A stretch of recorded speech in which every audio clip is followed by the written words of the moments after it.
the government has decided to commence the preparation of a military force to contribute to a building partner capacity training mission in Iraq. And this follows requests from the Iraqi and from the United States governments.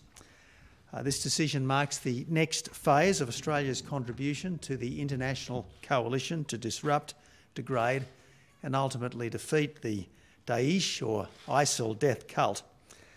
This is a training mission, not a combat mission. Nevertheless, it is a mission which is necessary because obviously in the face of the initial death cult onslaught, the Iraqi regular army melted like snow in summer. Now, that's been a disaster for the people of Iraq, millions of whom now live in a new dark age.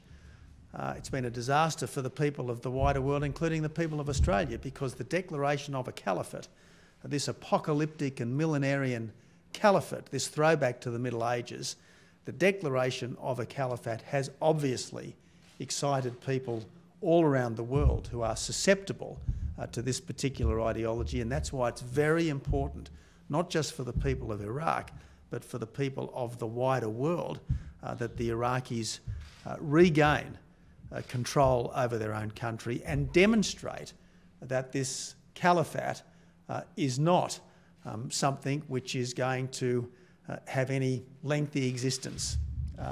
So, yeah.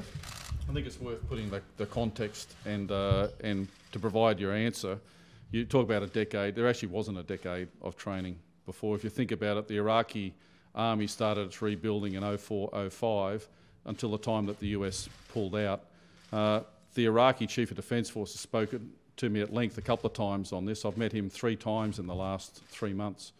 And his concern was the Iraqi Army got their basic training in that first phase that they had, but after the US withdrawal, they missed the next couple of phases, which was building up the battalion and brigade level capabilities that they needed to be able to fight as an effective army, not just effective units. And that's where a lot of this training is taking formed Iraqi units and taking them to that next level. The training that they did miss out on.